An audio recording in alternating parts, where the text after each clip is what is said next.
តាមសារាចរសេចក្តីជូនដំណឹងរបស់រដ្ឋាភិបាលលេខ2070សជនចុះថ្ងៃ2ធ្នូឆ្នាំ2025ស្តីអំពីការលើកលែងទិដ្ឋាការសាកល្បងជាមួយអ្នកទេសចរចិនបាទដែលចាប់អនុវត្តពីថ្ងៃទី15មិថុនាទៅដល់15តុលា2026ខ្ញុំជាទេសនៈខ្ញុំមើលឃើញដូចខាងក្រោមនេះទី1ខ្ញុំសម្ដែងការអបអរសាទរចំពោះរដ្ឋាភិបាលកម្ពុជាក៏ដូចជារដ្ឋាភិបាលសាធារណរដ្ឋប្រជាមានិតចិនដែលសម្រេចផ្ដើមនៅការអនុវត្តលើកលែងទិដ្ឋាការបដិអាសន្នបាទលើកលែងទិដ្ឋាការនេះសម្រាប់អ្នកទេសចរបាទសាកល្បងលើកលែងទិដ្ឋាការសាកល្បងសម្រាប់អ្នកទេសចរចិនក៏ដូចជាកម្ពុជារវាងកម្ពុជាចិនយើងដឹងហើយថាការនេះកម្ពុជាចិនគឺជាមិត្តភាពដាច់ថែបកិច្ចសហការត្បូងពេជ្រអីជាដើមក្នុងគណៈដែលប្រទេសក្បែរខាងកម្ពុជាគេបានលើកលែងទិដ្ឋាការជាមួយចិននេះរួចស្រេចទៅហើយបាទអញ្ចឹងការលើកលែងនេះនឹងជាចំណែកដ៏សំខាន់ទៅលើកិច្ចសហការផងដើម្បីពង្រឹងកិច្ចសហការឆ្លោះបញ្ចាំងអំពីកិច្ចសហការមិត្តភាពដៃថែបក៏ដូចជាកិច្ចសហការត្បូងពេជ្រនេះផងដែរបាទនេះយើងមើលឃើញដូចនេះចំណុចទី2ប្រកាសឲ្យថាការលើកលែងទិដ្ឋាការនេះខ្ញុំមើលឃើញអំពីការចូលរួមចំណែកអភិវឌ្ឍសេដ្ឋកិច្ចអភិវឌ្ឍការវិនិយោគអភិវឌ្ឍទៅលើទេសចរកម្ពុជាបន្ថែមទៀតផ្ដើមចេញអំពីដំណើរទេសចររបស់ជនជាតិចិនច្បាស់ជាបានមើលឃើញនៅឱកាសផ្សេងទៀតសម្រាប់កិច្ចសហការតាមរយៈការមើលឃើញរបស់ពួកគេមកកម្ពុជាលើកទឹកចិត្តឲ្យមានការធ្វើដំណើរមកកម្ពុជាឲ្យកាន់តែច្រើនបាទដើម្បីទាំងទេសចរទាំងកិច្ចទាំងការវិនិយោគនិងពាណិជ្ជកម្មការផ្ដោះប្ដូរពាណិជ្ជកម្មអីផងទៀតបាទហើយក្នុងគណៈដែលយើងត្រូវការពង្រឹងនៅកិច្ចបដការទាំងសេដ្ឋកិច្ចទាំងទេសចរនិងវិស័យផ្សេងទៀតជាមួយសាធារណរដ្ឋប្រជាមានិតចិនក៏ដូចជាជាមួយបណ្ដាប្រទេសផ្សេងទៀតដែរអញ្ចឹងនេះជាឱកាសដែលយើងផ្ដើមចេញសាកល្បងក្នុងការធ្វើកិច្ចការនេះបាទសម្រាប់ការពង្រឹងរវាងគ្នាបាទពង្រឹងរវាងគ្នាចំណុចទី3ការព្រួយបារម្ភ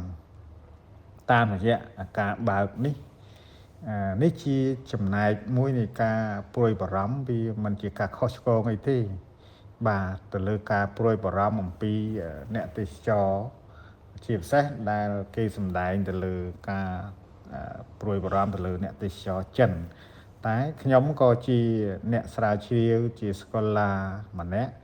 ដែលតែងតែធ្វើដំណើរទៅប្រទេសចិនក្នុងមួយឆ្នាំសំគួរដែរចង់បញ្ជាក់ថានៅប្រទេសចិនมันមានការច្បូកច្បល់ឬក៏អសន្តិសុខឬក៏មានករណីឆបោកអីដូចនៅដែលយើងចេះតែព្រួយបារម្ភនៅកម្ពុជានោះទេអញ្ចឹងខ្ញុំនៅចាំសម្ដីលោកតេងសេភីងអតីតថ្នាក់ដឹកនាំប្រទេសចិនដែលបើកចំហប្រទេសចិនដំបូងនៅទសវត្ស70 80បាទនៅពេលដែលបើកប្រទេសនៅពេលដែលបើកទ្វារគឺច្បាស់ជាមានទាំងលំអងផ្កាទាំងក្លិនមិនល្អទាំងរុយនិយាយចំទាំងឃ្មុំទាំងរុយអាចហើរចូលប៉ុន្តែបើយើងមិនបើកគឺយើងនៅបន្តខ្វះអុកស៊ីហ្សែនខ្វះមូលធនអភិវឌ្ឍប្រទេសនៅមិនដើរទាន់គេបាទអញ្ចឹងការបើកទ្វារច្បាស់ណាស់ថាវាដោយនៅរឿងមួយចំនួនដែលមិនល្អប៉ុន្តែរឿងល្អក៏វាមកច្រើនអញ្ចឹងការនេះយើងត្រូវតែទទួលសិក្សាស្វែងយល់ឲ្យបានច្បាស់លាស់ហើយបន្តពង្រឹងករណីដែលមានការឆបោកអនឡាញហៅថា scam អនឡាញអីនេះរឿងខ្លះគឺវាបំប៉ោងនៅក្នុងវិស័យព័ត៌មានអន្តរជាតិព័ត៌មានជាតិនិងអន្តរជាតិមួយចំនួនបំប៉ោងថែមទៅជាការសម្អុយបន្ថែមទៅលើសន្តិសុខនៅប្រទេសកម្ពុជា ចឹងការនេះកម្ពុជាក្រៅពីពង្រឹងលើវិស័យច្បាប់ដោយដែលខ្ញុំនឹងលើកនៅចំណុចបន្ទាប់គឺពង្រឹងទៅលើការទូតព័ត៌មានឲ្យខ្លាំងក្លា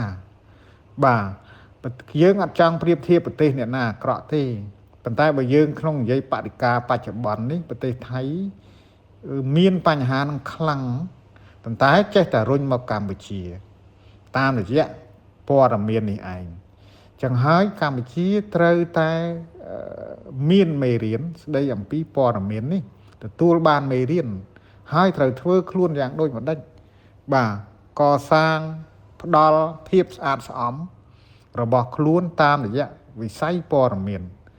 បាទវិស័យព័ត៌មានខ្ញុំសង្កត់ធ្ងន់អញ្ចឹងគេប្រកែណាវិស័យព័ត៌មានរបស់គេអញ្ចឹងកម្ពុជាខ្ញុំហ៊ាននិយាយថាយើងនៅទុនខ្សោយនៅខ្វះចន្លោះលើការផ្សព្វផ្សាយបាទលើការផ្សព្វផ្សាយអំពីចំណុចល្អរបស់ខ្លួនអញ្ចឹងហើយប្រទេសមួយចំនួនគេកេងចំណេញលើកម្ពុជាយកចំណុចខ្សោយកម្ពុជាបន្តិចបន្តួចយកទៅបំប៉ោងបាទយកទៅបំប៉ោងនេះជាចំណុចមួយចំណុចទី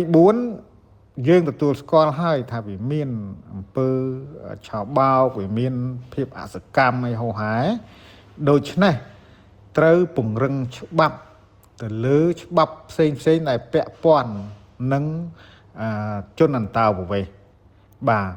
គឺទី1គឺច្បាប់អន្តោប្រវេសន៍នឹងហើយអនុវត្តឲ្យបានខ្ជាប់ខ្ជួនទៅអនុវត្តឲ្យល្អទៅច្បាប់យើងមានច្រើនហើយដូចខ្ញុំបានលើកខាងដើមនៅប្រទេសចិនគឺมันមានបញ្ហាដូចដែលនៅកម្ពុជាតែងតែផ្សព្វផ្សាយពីកម្ពុជាទេបាទប្រទេសចិនយើងបារម្ភជនជាតិចិនប៉ុន្តែជនហេតុអីបានជនជាតិចិននៅប្រទេសចិនมันមានបញ្ហាហេតុអីបានជនជាតិចិនទៅប្រទេសផ្សេងมันមានបញ្ហាហេតុអីមានបញ្ហាតែនៅកម្ពុជាអញ្ចឹងច្បាស់ណាស់ថាគឺមានបញ្ហាខ្លួនឯងដល់តែមានបញ្ហាខ្លួនឯងវានាំឲ្យលៀបទៅដល់ជនជាតិដទៃដែលមកដែរអញ្ចឹងយើងត្រូវកសាងពង្រឹងការអនុវត្តច្បាប់យើងមានហើយបាទខ្ញុំនិយាយដដែលអនុវត្តឲ្យខ្ជាប់ខ្ជួនទៅកុំធ្វើខ្លួនស្រមោចនឹងស្ករកណ្ដុរនឹងចង្រុកបាទយើងត្រូវធ្វើខ្លួនឲ្យជាតិសាសន៍យើងលេចត្រដែតឡើងនៅទិដ្ឋភាពវិជ្ជមានដើម្បីពង្រឹងជាតិសាសន៍យើងពង្រឹងប្រទេសយើងសង្គមយើងអ្វីដែលថៃធ្វើសង្គ្រាមឬក៏ឈ្លានពានប្រមាណថ្ងៃនេះវាជាមេរៀនគ្រប់គ្រាន់ដែលកម្ពុជាល្មមពេលវេលាកែតម្រង់ប្រព័ន្ធច្បាប់ដើម្បីពង្រឹងខាងក្នុងហើយទី2ច្បាប់នៅក្នុងចំណុច2នៃការនេះហ្នឹងគឺពង្រឹងច្បាប់សន្តិសុខផ្ទៃក្នុងហ្នឹងត្រូវតែពង្រឹងហើយ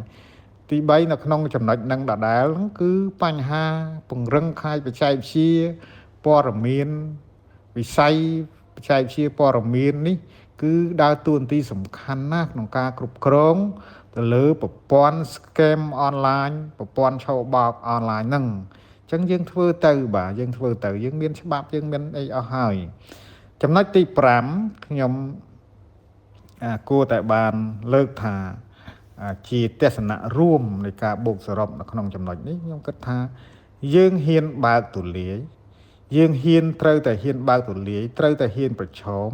ត្រូវតែហ៊ានដោះស្រាយត្រូវតែហ៊ានកែតម្រង់ទើបយើងអាចទទួលបានការរីកចម្រើននិងជាតិរបស់យើងរឹងមាំប្រសិនបើយើងព្យាយាមបិទដោយខ្លួនឯងនោះគឺជារឿងខាតបង់បន្តខាតបង់តទៅទៀតក្នុងគណៈដែលពិភពលោកគេដើរទៅឆ្ងាយតែយើងបន្តបិទប្រទេសដោយសារតែខ្លាចអញ្ចេះខ្លាចអញ្ចោះបាទអញ្ចឹងយើងធ្វើជួបវិបត្តិត្រូវដោះស្រាយត្រូវពង្រឹងច្បាប់បាទសូមអរគុណ